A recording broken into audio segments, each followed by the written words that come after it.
오늘 함께 교제할 말씀은요, 마태복음 13장입니다.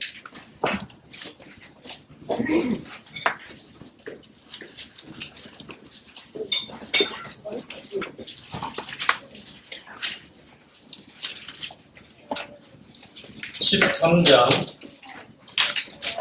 44절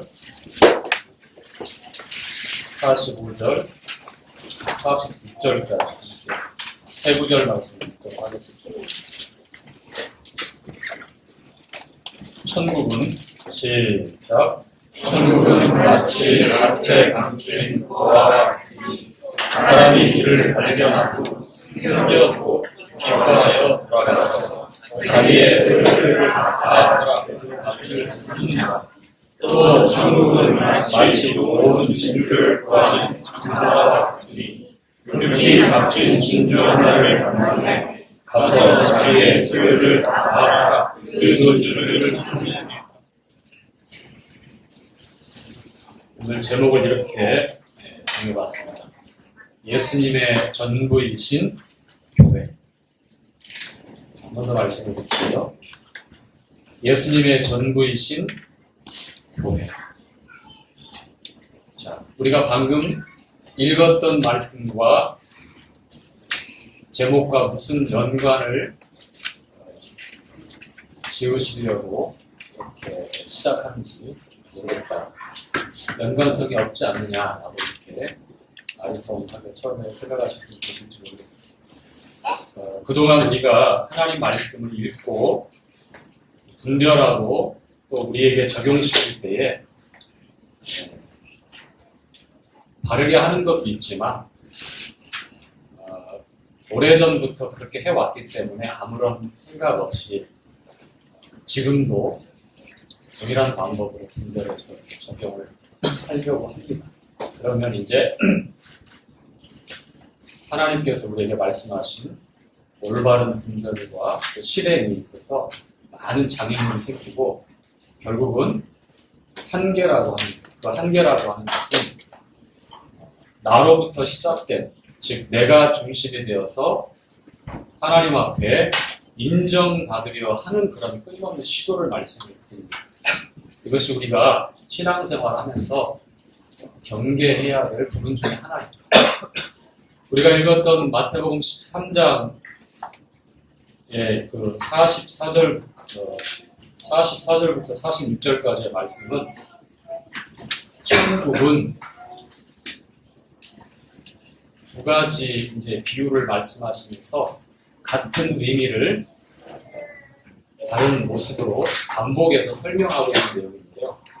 이 마태복음 13장은 전체가 주님께서 비유를 통해서 말씀하시고 있는 그런 내용들입니다. 두 가지가 반복되어서 이렇게 다른 형태로 접근하고 있습니다. 지금 읽었던 말씀은 기존에 우리가 전통적으로 알고 있었던 분별의 내용은 다음과 같습니다. 자, 보물은 무엇인가?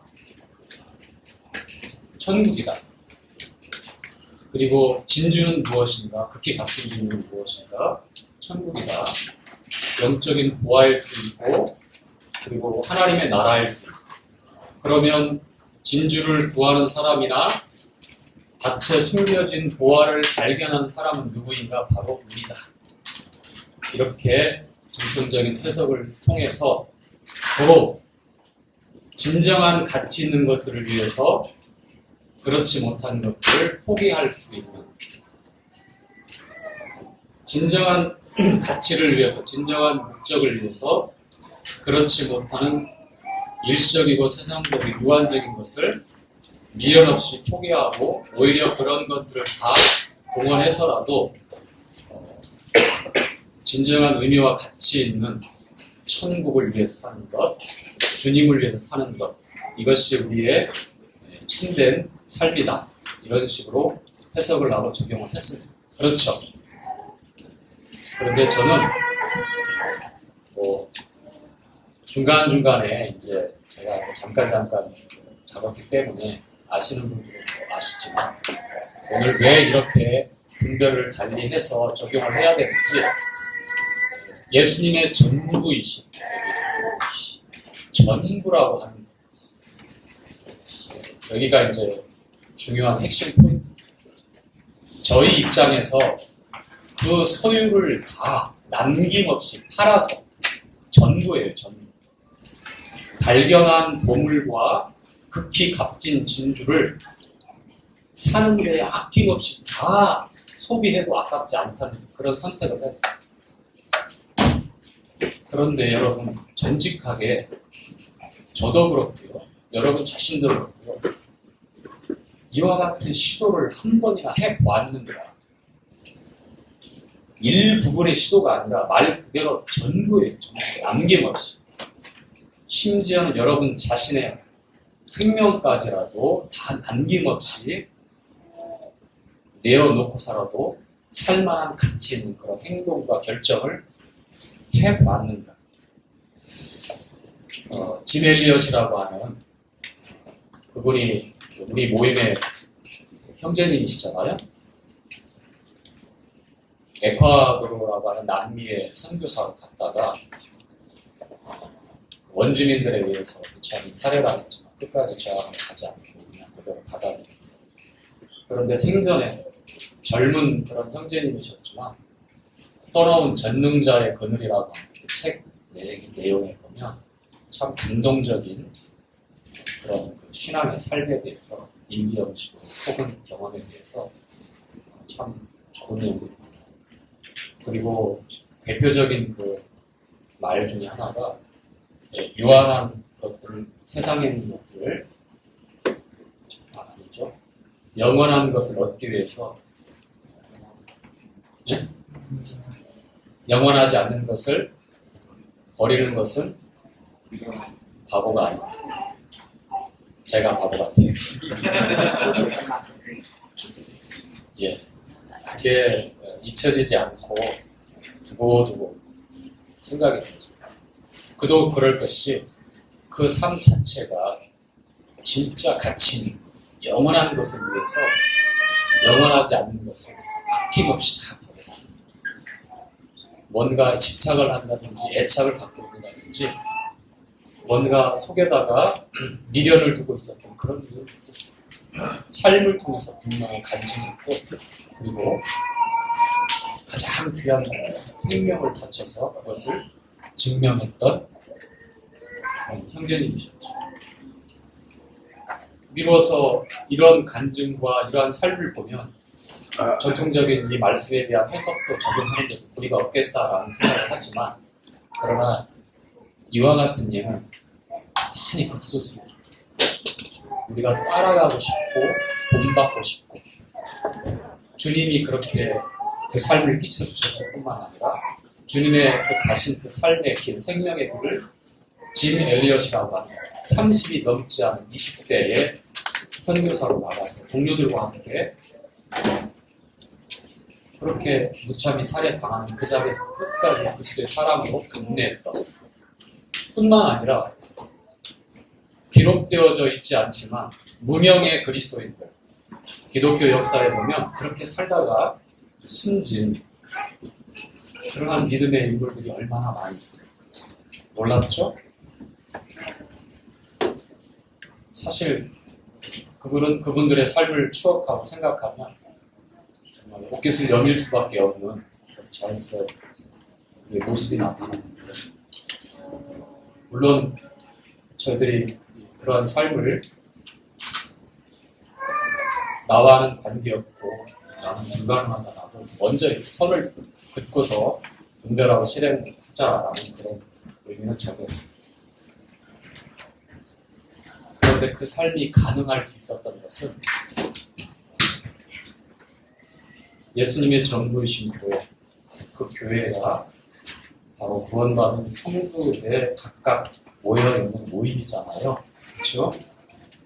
전부라고 표현했을 때는 소유뿐만 아니라 하나님 편에서는 아들이 전부였고요.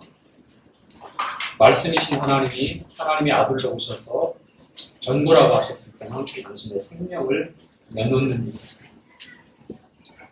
동산, 부동산, 유물, 어떤 그러한 재물에 관한 그런 문제를 뛰어넘는 전부였어요. 우리의 생각도 우리의 마음도 남김없이 모두 다 동원해서 사도 아깝지 않는 그런 선택이었다고 하는 것이 오늘 밭에 숨긴 보물을 발견하고 소유를 팔았던 어떤 사람이 그리고 극히 값진 진주를 만나서 자기의 소유를 다 팔아서 그 진주를 하나 사는 것으로 참으로 만족해했던 그 진주를 구하는 장사에 만났어요.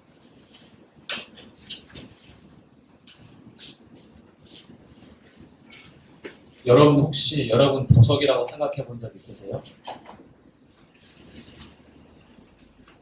여러분 혹시 여러분이 진주라고 생각해 보신 적 있으세요? 전혀 아닙니까? 자존감이 지금 바닥에 떨어져 있는데 생각은커녕 하루하루 버티는 것도 숨이 벅찹니다 라고 이렇게 생각하시면 지금이 뭐 상실의 시대라고 하고 무기력하고 우울한 그런 현대인의 자화상이 여기저기 드리워져 있는 시대라고 합니다. 아마 이 가운데 앉아있는 많은 우리 형제자매님도 예외는 아닐 거라고 생각을 하는데 사도 바울이 빌립보 3장에 그렇게 말씀합니다. 그리스도 안에서 발견되려고 어떻게 된다고요? 그리스도 안에서 발견되려 한다. 사도가 주님으로부터 직접적인 계시와 교훈을 받았던 사도가 고백하기를 빌립보 성도들을 향해서 그리스도 안에서 내가 발견되기를 원한다. 이 말은 무슨 말입니까? 사도 바울이 이렇게 고백을 하잖아요. 그가 그동안 쌓아왔던 율법, 천부적이고 천재적인 그런 지성을 가지고 있는 사도 바울이 사람들이 부러워하는 그런 배경과 자기가 가말리알 문화상에서 익히고 습득했던 율법의 전문적인 율법뿐만 아니라 로마의 법에도 능통했던 모든 면에서 엘리트 중에 엘리트로 이렇게 구분할 수 있는 참 자기 자신에 대해서 자랑스러울 만한 그러한 구성이 많았던 바울이 그리스도 안에서 발견되기 위해서 이 모든 자랑스러울 만한 것들을 뭐라고 이렇게 여겼어요? 우리는 그렇지 않잖아요. 상대적으로 비교하고 조금만 우월하거나 조금만 낫다라고 그렇게 판단이 되어지면 그것을 나타내길 원하고 또 누군가 그것을 인정해 주길 원하는 그런 끊임없는 시도를 하잖아요. 그렇죠? 그런데 전부라고 했을 때 과연 내가, 여러분이 그렇게 소비하고 희생하고 투자해서 정말 영원하고 가치 있는 것을 사고 있는지, 살 수 있는지, 그러한 선택과 결정을 한 번이라도 해봤는지, 쉽지 않아요. 그리고 나를 분별하는 건 정말 어렵지 않아요.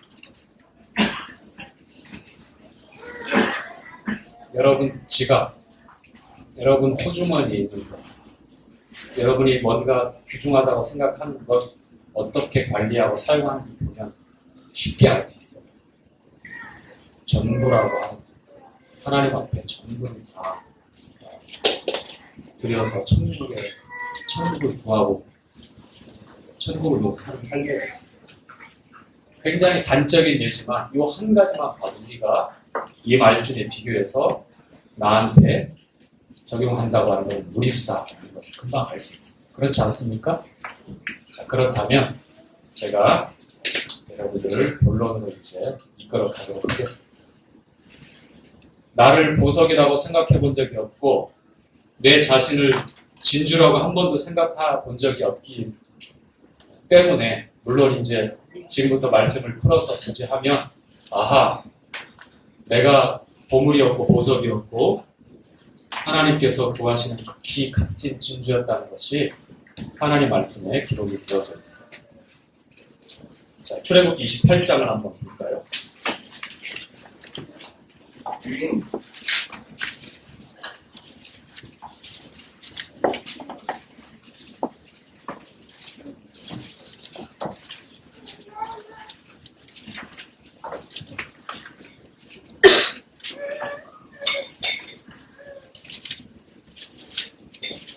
출애굽기 28장은 최초로 대제사장으로 기름 부음 받고 세워진 아론 입을 의복에 대해서 이렇게 저렇게 제작할 것을 하나님께서 모세를 통해서 말씀하고 있는 겁니다. 그런데 대제사장의 그 의복 가운데 에봇 위에 또 먼저 다 입고서 맨 마지막에 최고로 드러나는 부분이 이제 판결 흉패라고 하는 것이 있어요. 근데 그 흉패에 여기에 나오는 이제 보석들이 12개가 박히게 되는데, 자, 어떤 내용이냐 한번 읽어볼게요. 자, 15절부터가 있어요. 15절부터 쭉 제가 그만할 때까지 한번 읽어보죠. 시작.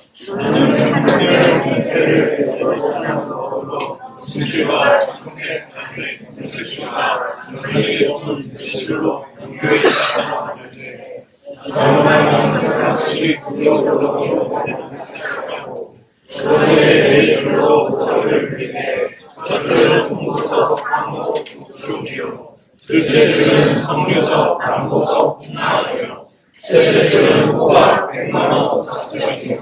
넷째 줄은 녹보석, 금하고 이 보석들은 이스라엘 아들의 이름대로 12이나 내 보석의 12지파에 한 이름씩 이름의 새기로 새기고 거기까지요. 거기까지요. 대제사장의 맨 가슴에 이렇게 드러나게 보이는 에봇 위에 이렇게 걸치는 것이 흉패, 판결 흉패라고 하는데, 거기에 보니까 가로로 3개씩 해서 4줄, 이렇게 첫째 줄, 둘째 줄, 셋째 줄, 넷째 줄에서 거기에 12개의 보석을 각각 박는데, 그 사이즈는 한 뼘, 가로 세로 한 뼘, 그러니까 약 25cm, 25cm 되는 것 같아요. 이렇게. 자, 그렇게 할 것을 말씀해요. 그런데 이 보석을 말씀할 때에 12지파, 12아들의 이름을 거기에다가 새기라고 말씀하죠. 그렇죠? 그 다음에 또 한 가지 또 있는데요. 6절을 볼게요. 6절. 6절부터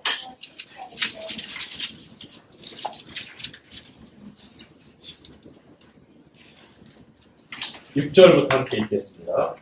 28장 6절 시작. 그들이 음질과 청색, 자색, 흰색과 가늘게 또 음질로 공교에 에봇을 주시되 그것에 그 빛을 전하게 하고 에봇 위에 에봇 자석하고 음질과 청색, 자색, 흰색과 가늘게 에봇의 공교에 전하거든요. 홍하노 무게를 취하여 그 위에 이스라엘 아들들의 이름을 새기되 그들의 연시대로 6 이름을 한 보석에 나머지 6 이름은 다른 보석에 보석을 새기는 자가 개인의 새기듯이 너는 이스라엘 아들들의 이름을 그 두 보석에 새겨 금태에 물리고 거기까지. 자, 무슨 얘기냐면 에봇 위에 어깨, 경대라고 하는데 거기에다가 호마노라고 하는 보석을 취해서 이스라엘의 12지파, 12아들 있잖아. 야곱의 12아들. 루벤부터 시작해서 베냐민까지요. 그렇죠? 파노라마 반을 복습하는데 파노라마 반만 한번 해볼까요? 루벤 시작. 루벤 시몬. 거기까지 합시다. 자, 연치대로 태어난 순서대로 루벤부터 해서 6번째 아들 루벤, 시몬, 레위, 유다, 단, 납달리, 그 다음에 갓, 아셀, 이사갈, 스불론, 요셉, 베냐민 12아들이 순서대로 태어났는데 6명 6명 이름을 호마노에다가 도장에 새기는 것처럼 아주 정교하게 오올리압과 불살셀이라고 하는 그런 장인들이 있는데 그 다음에 돕는 사람들까지 해서 그 사람들 손길에 의해서 다 만들어져 일정한 구경 거기에다가 이름을 새기는 거예요. 6 이름을 한 보석 호마노에 새기고 또 6 아들의 이름을 또 왼쪽 어깨에 있는 견배에다 새기고 자, 보석에다가 이름을 새겼습니다. 다시 말하면 그 이름 이꼬르 그 12아들 이꼬르 보석이라고 하는 거예요. 가슴에 있는 흉패 안에 12개의 보석이 있는데 각 12지파 이름들, 12아들 이름들이 각각 새겨지는데 그 지파 하나하나가 그 12아들 하나하나가 뭐라고요? 보석이라는 얘기예요. 이스라엘의 12지파는요. 하나님의 선민으로 이스라엘 아브라함의 믿음의 후예로 믿음의 조상이 아브라함이잖아요. 그 후손이 선민으로 특별히 구별돼서 선별되어져 있어요.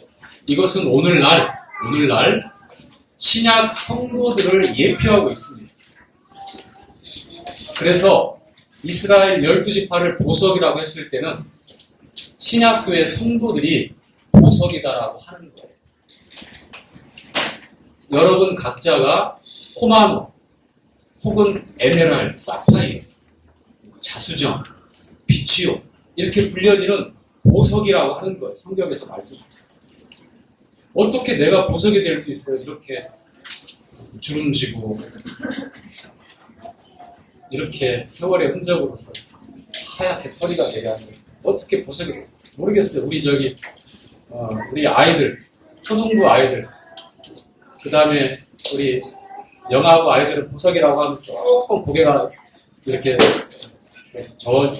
끄덕끄덕해지는데 70이 넘고 80이 넘은 우리 성도님들한테 보석이 있습니다 하면 듣는 성도님도 참 오글거릴 거예요. 그쵸? 안 그런가요? 오글거리지 마십시오. 감사합니다. 전석형님은 호박입니다. 호박도 보석입니다. 자, 그런데 대제사장의 가슴에 12 보석으로 된 12지파를 상징하는 그 흉패가 걸려있고 어깨에 2 호마노 사이즈의 6 이름들이 각각 새겨져 있는데 의미가 있죠. 대제사장은 우리 주님을 나타내잖아요. 그쵸? 가슴에 있다고 하는 건 뭘까요? 사랑하고 사랑의 대상이라고 합니다.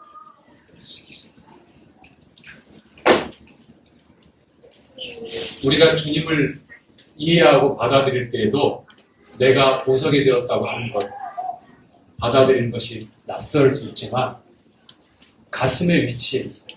가슴은 이 심장이 머무는 곳 그리고 우리가 항상 사랑을 나타낼 때에 작게 해서 이렇게부터 해가지고 이렇게 하기도 하고 또 이렇게 하기도 하고 다 동그랗게 이렇게 하트 모양을 하잖아요. 그걸 이제 심장을 이미지화해서 그렇게 나타내고 상대방이 그런 사인을 시그널을 주는 거잖아요. 그렇죠? 이 가슴은 그걸 나타내요. 가슴에 있다고 하는 것은 보석이 가슴에 대제사장의 에봇의 가슴에 있다고 하는 것은 사랑받는 존재, 사랑의 대상이라고 하는 거예요. 교회가 바로 하나님의 사랑이 우리 주님의 사랑이 머무는 그런 존재라고 하는 거죠. 아시겠죠? 어깨는요? 어깨는 뭐죠? 의지하는 거잖아요. 그쵸? 의지하는 거. 주님이 우리의 의지가 되어주시다. 그러면 구약에 이렇게 나타났다고 했다면 신약에 더 정확하게 우리에게 말씀하고 있는 내용이 있는데 자, 성경의 완성 마지막 부분이 계시록이잖아요. 요한계시록에 보면 어린 양의 신부에 대해서 말씀하면서 성령께서 사도 요한을 데리고 가서 보여주는 게 있어요. 어린 양의 신부를 너에게 보여주겠다. 어린 양의 아내를 보여주겠다. 자, 요한계시록 21장으로 가겠습니다.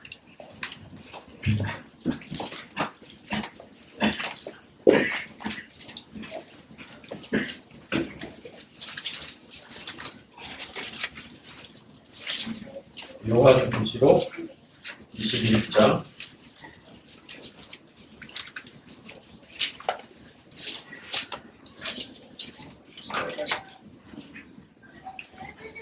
9절부터 보면 되겠어요. 자, 9절부터 한번 읽어봅시다. 자, 7대접을 시작. 7대접을 가지고 마지막 재앙을 받는 7천사 중 하나가 나와서 내게 말하여 가로되 이리 오라. 내가 신부 곧 어린 양의 아내를 내게 보이리라. 거기 잠깐만요. 신부, 어린 양의 아내를 지금 천사, 7천사 중에 하나가 사도 요한에게 보여준다고 지금 말씀하고 있죠? 신부, 어린 양의 아내. 누구예요? 누구예요? 김시성을 가지고 있어요? 박시성을 가지고 있어요?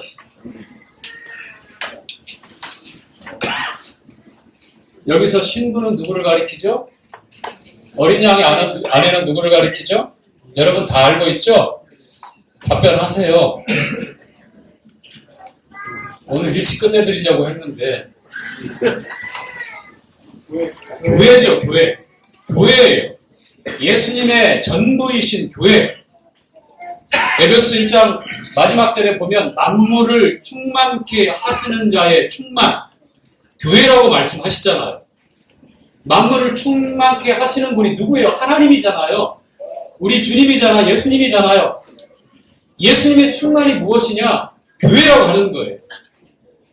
전부를 내주어도, 심지어 당신의 생명까지 다 아낌없이 내주어도 아깝지 않고 그 결정과 그 선택에 대해서 추호의 망설임과 후회가 없는 그 전부가 뭐냐면 이 신부, 어린 양의 아내, 신부를 얻기 위해서, 이 아내를 얻기 위해서 어떠한 값을 지불했는지. 계속해서 읽어가겠습니다. 9절. 어린 양의 아내를 내게 보이리라 하고 10절 시작. 성령으로 나를 데리고 크고 높은 산으로 올라가 하나님께로부터 하늘에서 내려오는 거룩한 성 예루살렘을 보이니. 자, 뭘 보여주셔요? 자, 웨딩 드레스를 입은 그러한 어떤 아름다운 여인을 보여줬어요? 신부고 아내면은 당연히 그러한 모습으로 나타나는 게 맞죠? 우리 다음 주 돌아오는 토요일 날 우리 주영 형제와 문빈 자매가 결혼하게 될 텐데, 주영 형제보다는 주목받는 그날 주인공은 신부 되는 은빈 자매겠죠, 그렇죠? 은비 자매, 은비. 니은 빼면 되잖아. 자, 최고로 아름답고 최고로 주목받는 그 자리에서, 자, 물론 어린 양의 혼인잔치 때 하나님의 영광으로 빛나겠지만 분명히 그 자리에서 얼마나 우리를 빛나게 할지, 얼마나 우리로 하여금 영화롭게 하실지 기대만 해도 벌써 가슴이 설레이잖아요. 많이 끝났어. 정말 가슴 설레요. 하나님께서 우리를 얼만큼 빛나게 하시고 얼만큼 영화롭게 어린 양의 혼인잔치에서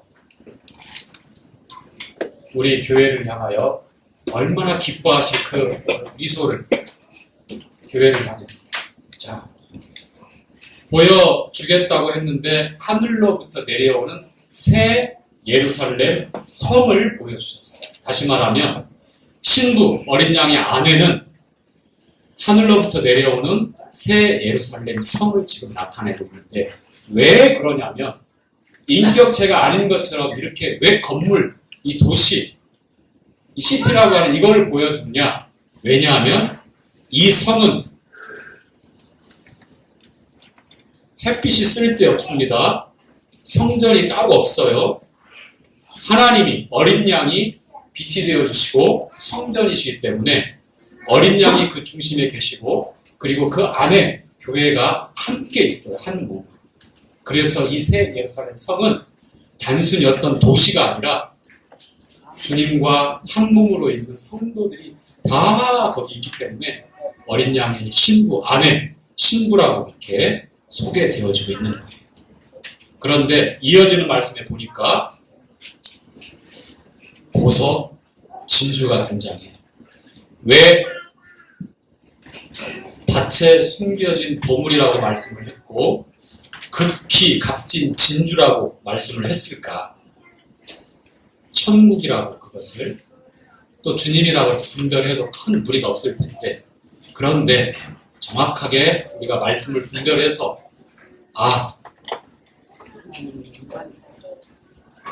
하나님께서는 하나님의 아들 우리 주님 예수 그리스도를 보내셔서 이 교회를 얻기 위해서 창세전에 예정하시고 모든 전부를 다 내어놓고 보물을 샀던 것처럼, 극히 값진 진주를 샀던 것처럼, 심지어 생명까지 하나밖에 없는 독생자 외아들까지 다 값으로 지불하고 샀구나. 그러니 이 보물이라고 하는 것, 이 진주라고 하는 것이 교회가 아니고 무엇입니까?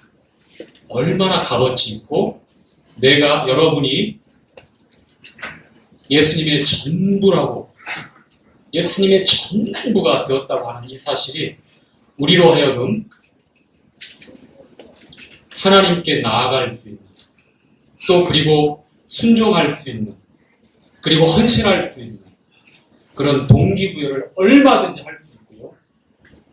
우리를 어그러진 길에서 돌이키게 하고, 또한 잘못된 선택과 잘못된 길에서 돌이킬 수 있도록, 회복할 수 있도록 그렇게 우리를 이끄시는 그런 놀라운 사랑의 메시지가 된다고 하는 것이 오늘 교제하고자 하는 주제예요. 무엇을 해야 되고 무엇을 하지 말아야 된다라고 하는, 마치 이스라엘 백성들이 여호와의 금령 중에 하고 하지 말아야 되는 것 중에 어떤 걸 하나를 범하면 그때그때 필요한 제사를 드렸을 때 속죄를 받았던 것처럼 그러한 수준이 아니라 이제는 우리 안에 그날 세워 놓으신 성령을 통하여 우리에게 새겨 놓으신 말씀이 있어요. 변하지 않는 약속. 이 바로 너를 보물 삼고 너를 진주 삼아서 나의 전부라고 그렇게 변하지 않는 사랑의 고백을 우리에게 하셨다고 합니다. 자, 한번 읽어가 보겠습니다. 자, 11절부터 하나님의 시작. 하나님의 영광을 있으되 그 속에 빛이 지극히 보석고 여호와 사람같이 많더라. 크고 높은 구성이 있고 12문이 있는데 문에 12 천사가 있고 그 문을 위에 이름을 썼으니 이스라엘 자손 12지파의 이름들이라. 동편의 세 문, 북편의 세 문, 남편의 세 문, 서편의 세 문. 그 성의 성곽은 12기초석이 있고 그 위에 어린 양의 시리서도에 12이름이 있다. 내게 말하는 자가 그 승과와 그 은혜와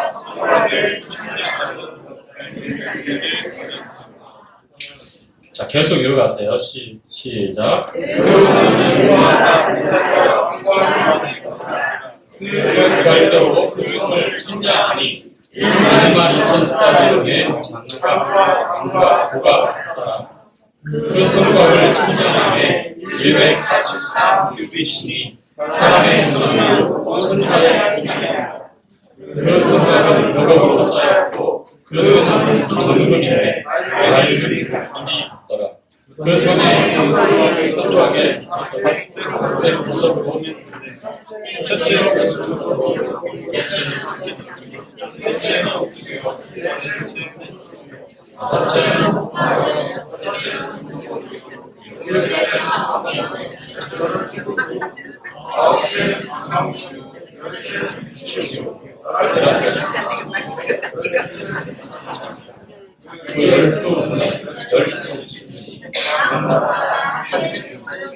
12 잠깐만요. 예, 잘 읽고 계십니다.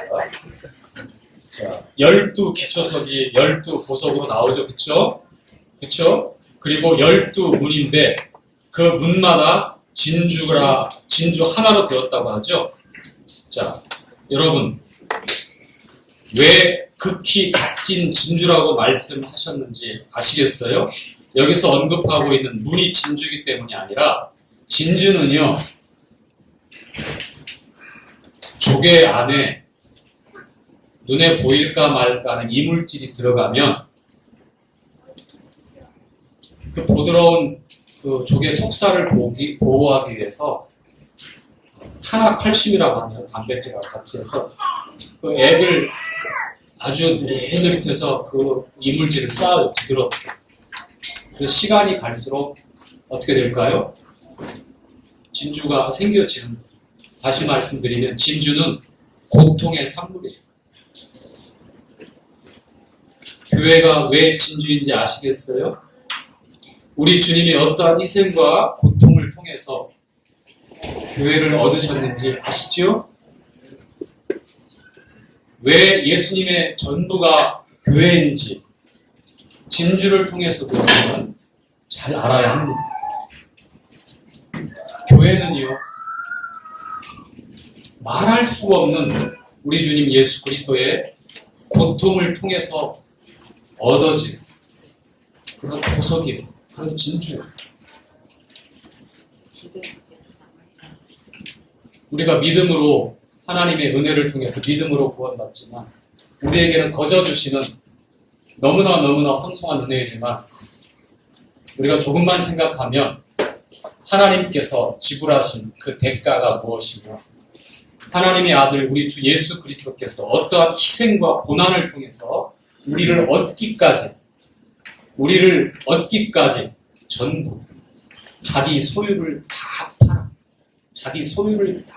팔아 그 진주를 얻었다라고 했습니다. 밭에 숨긴 보물은 그 보물만 사면 되는데 그 보물이 중요하기 때문에 그 보물을 숨겨두고 어떻게 했어요? 돌아가서 소유를 다 팔아서 전부를 다 투자해서 그 밭 전체를 샀어요. 왜? 보물을 얻기 위해서. 교회에 우리 성도들을 위해서만 주님이 속죄하면 돼요. 그렇죠? 그런데 세상의 모든 죄를 다 속죄해요. 왜요? 밭은 세상을 가리키잖아. 세상 가운데 있는 여기 떨어져요. 저기 떨어져요. 하나하나의 이 보석들 12가 다 모아서 주님께서 그것을 사기 위해서 세상의 죄를 지고 가는 하나님의 어린 양. 세상의 모든 죄를 영원히 완벽하게 속죄하시고 그 안에 있는 나 하나하나에 기억에도 없고 숨기고 싶고 참으로 부끄러웠던 머리끝부터 발끝까지의 나의 모든 죄를 주님이 그렇게 속죄를 하신 거예요.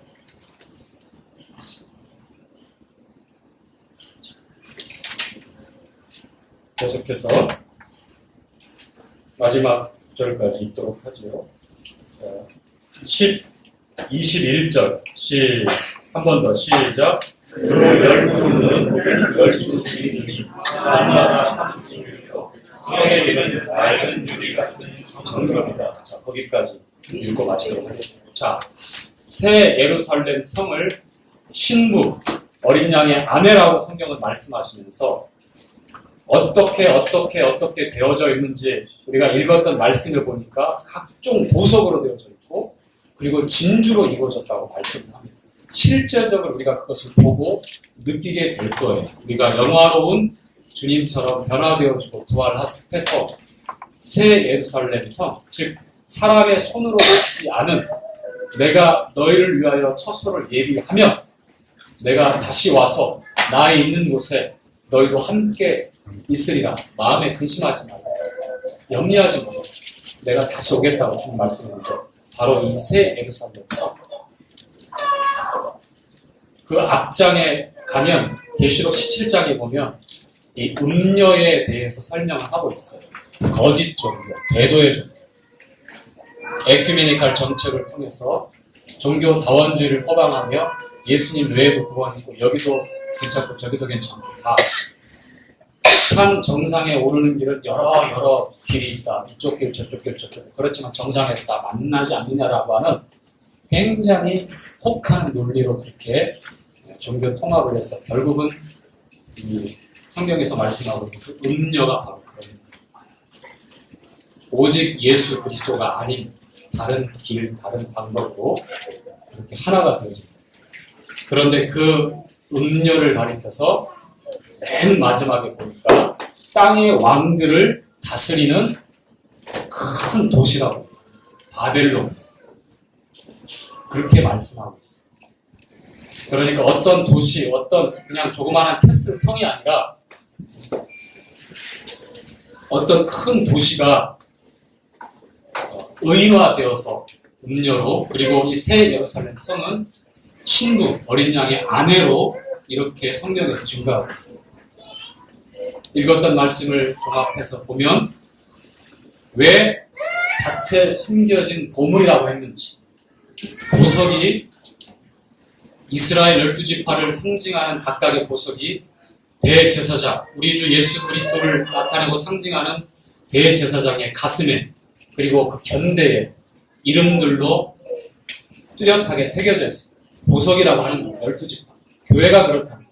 정확하게 21장 읽었던 새 예루살렘 성에 각각의 12 기초석과 정금으로 또 모든 건물의 내용들이 우리가 알고 있는 보석들로 다 꾸며져 있다. 그리고 극히 값진 진주로 동편에 서편에 남편에 북편에 각각 3개씩 있는 성의 출입을 통해서 왔다 갔다 할 수 있는 그 문을 하나의 거대한 진주가 그렇게 자리하고 있다고 합니다. 왜 교회를 진주로 극히 값진 진주를 교회로 봐야 되는지 왜 밭에 숨겨진 보물을 교회로 봐야 되는지 성경은 이렇게 증거하고 있습니다. 자, 결론은 그렇습니다. 우리가 열심 내는 것도 중요하고 영원한 것을 위해서 영원하지 않는 것을 포기하는 것도 중요합니다. 그것은 변하지 않는 성도들의 마음가짐이고 그리고 필요한 삶입니다. 그런데 그것을 가능하게 한 것은 무엇이다? 내가 보물이라고 합니다. 그리고 내가 극히 값진 진주라고 합니다. 그리고 나를 사기 위해서 우리를 사기 위해서 우리를 얻기 위해서 소유 모든 것 절반만이 아니에요. 일부만이 아니에요. 전부 심지어 당신의 목숨까지 아낌없이 다 내어놓고 샀다고 하는 것이 마태복음 13장에 밭에 숨겨진 보물과 극히 값진 진주를 구하는 그런 장사의 비유라고 이렇게 말씀드립니다. 우리는 이와 같은 메시지를 통해서 우리 안에 동기부터 그리고 그 과정과 내용이 바로 주님으로부터 시작된다고 하는 사실들을 늘 잊어서는 안 돼요. 나에게 집중하면 안 됩니다. 내게 근거와 능력이 있는 게 아니에요. 열심도 마찬가지고요. 헌신도 마찬가지고요. 수고도 마찬가지고요. 하나님의 사랑이 그 근거가 되어지고 우리를 든든히 붙드는 거예요. 자, 마지막으로 묻겠습니다. 여러분 극히 값진 진주입니까? 네. 보물입니까? 네, 굉장히 잘한 것 같습니다. 마치도록 하겠습니다.